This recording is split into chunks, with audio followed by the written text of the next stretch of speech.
I am a citizen, not of Athens or of Greece, but of the world. The classical philosopher Socrates perfectly encapsulates the human experience within those 14 words.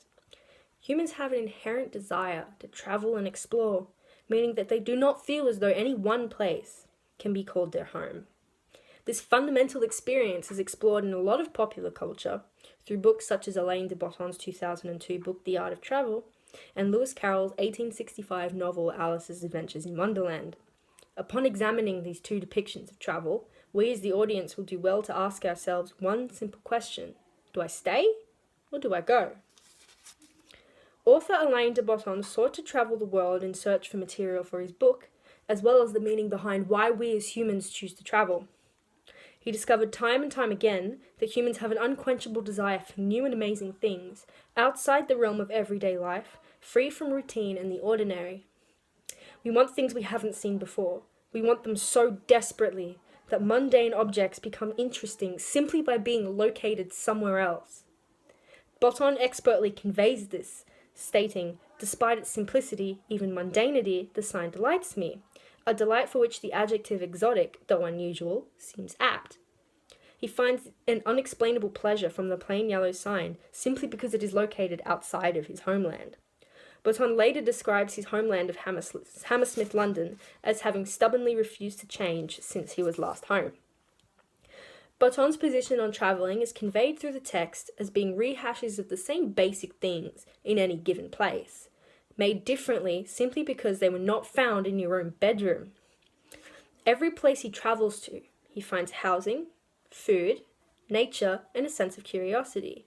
The initial three he can find in his hometown as well, but the one thing he cannot naturally find is curiosity. A thought summarized eloquently when he states, "We feel assured that we have discovered everything interesting about our neighborhood, primarily by virtue of having lived there a long time. We've become habituated and therefore blind." He sets out to explore London as though it were the first time he had ever seen it, and is shocked to find that he can indeed find the same joy he finds when on another continent. He proves through this experience that it is not necessary for us to go somewhere new to find something that delights us and fulfill our desires. We simply have to look at our surroundings as though we have never seen them before. We simply have to look at them with new eyes and learn to love them over again. Lewis Carroll's depiction of travel, similar in some respects, is portrayed somewhat differently.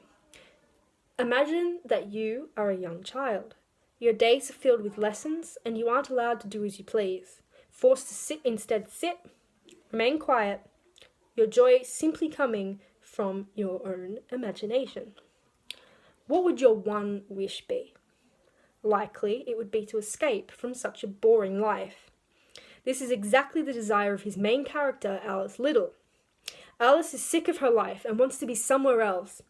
Instead of physically traveling anywhere, Alice imagines herself in Wonderland. She ventures through the odd and new place, drinking in the atmosphere as though she was traveling in the literal sense. She so badly doesn't want to be in her own home that she doesn't care where she goes. This is made blatantly obvious when she says, "I don't much care where, so long as I get somewhere." Her heart yearns so desperately for that intrinsic human desire to leave and travel that her destination doesn't matter at all as long as she gets somewhere else. When we exist in an organized normality, our identity can get washed away in order to make room for what we ought to be doing. Once free from the constraints of the real world, Alice realizes that her travel has allowed her to explore within herself, not just the area around her.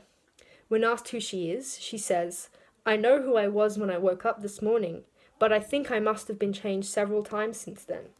Carroll highlights the manipulative nature of travel by having Alice change physically throughout the duration of her stay in Wonderland. He cleverly uses her changes in size to reflect how she feels out of place when at home in the real world.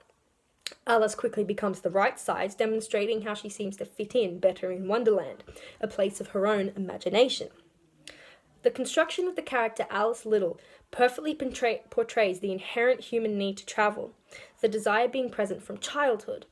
The desire to see the world is so strong and hard to suppress, so who are we to stop it?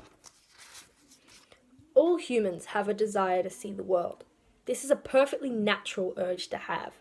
We don't want to be cooped up in one place, endlessly subjected to routine, blocking out the true beauties of the world around us simply because we've seen them before and that they seem boring. Get up. Go out and explore if you have the means to. The world is there for the taking, so why not take it?